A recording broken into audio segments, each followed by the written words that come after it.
और अब बात करते हैं पाकिस्तान के दोहरे रवैये की। देखिए, पाकिस्तान दोगला और जहरीला सांप है जो अपने दुश्मनों को ही डसता है। ये अपने दोस्तों का भी सगा नहीं है। ये बात अमेरिका ईरान जंग के बीच भी देखने को मिली है। एक और पाकिस्तान ईरान अमेरिका के बीच शांति वार्ता की कोशिश में अमेरिका का साथ निभाने का दिखावा करता है, तो दूसरी ओर इस्लामिक नाटो को हकीकत बनाने के लिए सऊदी, कतर और तुर्की की जी हुजूर करता है। दोगले पाकिस्तान को लेकर देखिए एक्सक्लूसिव रिपोर्ट। शांति वार्ता के बीच पाक का डबल गेम, इस्लामिक नेटो का सीक्रेट प्लान, पाकिस्तान ट्रंप का दूत या ईरान का दोस्त।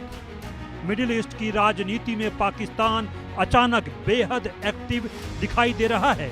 कभी ईरान और अमेरिका के बीच मध्यस्थ की भूमिका, तो कभी सऊदी, कतर और तुर्की के साथ लगातार बैठकें। लेकिन अब सवाल उठ रहे हैं, क्या ये सारी कूटनीतिक गतिविधियां सिर्फ शांति के लिए थी या फिर पर्दे के पीछे कोई बड़ा रणनीतिक खेल चल रहा था? अमेरिकी राष्ट्रपति ट्रंप ने पाकिस्तान को ईरान अमेरिका परमाणु समझौते में मध्यस्थ की भूमिका दी थी। इसके बाद पाकिस्तान ने कई देशों के साथ मीटिंग्स शुरू की, जिनमें सऊदी अरब, कतर और तुर्की शामिल थे।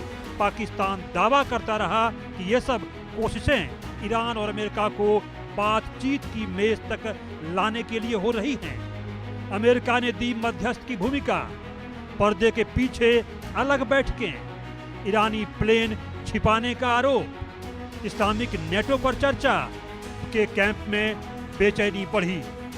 इधर अचानक एक रिपोर्ट ने पूरे खेल को बदल दिया। अमेरिकी मीडिया रिपोर्ट्स में दावा किया गया कि ईरान इजराइल तनाव के दौरान कुछ ईरानी विमानों को पाकिस्तान के एयरबेस पर छिपाया गया था। कहा गया कि ये कदम अमेरिका और इजराइल के संभावित हमलों से बचाने के लिए उठाया गया। रिपोर्ट सामने आने के बाद अमेरिका में पाकिस्तान पर सवाल उठने लगे।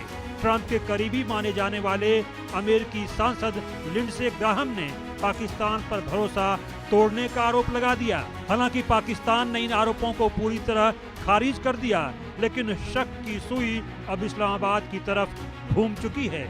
उधर पाकिस्तान के रक्षा मंत्री ख्वाजा आसिफ ने अपने बयान में जोर देकर कहा कि प्रस्तावित गठबंधन किसी देश के खिलाफ नहीं है, बल्कि इसका उद्देश्य क्षेत्र में शांति बनाए रखना और सुरक्षा सहयोग को मजबूत करना है। उन्होंने कहा कि अंतर्राष्ट्रीय स्तर पर देशों के बीच आर्थिक और रणनीतिक संबंध बने रहेंगे, लेकिन अपने क्षेत्र में स्थिरता और सुरक्षा के लिए ऐसे समझौते जरूरी हैं।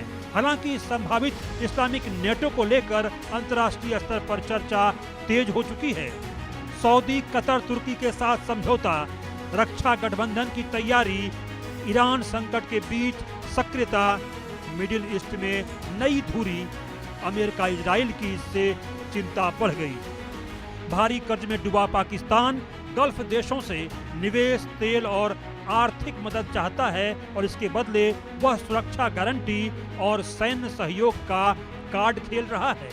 अब सवाल ये है कि क्या पाकिस्तान वास्तव में शांति का मध्यस्थ है या फिर वो अमेरिका और ईरान दोनों के बीच अपना अलग शक्ति केंद्र तैयार कर रहा है?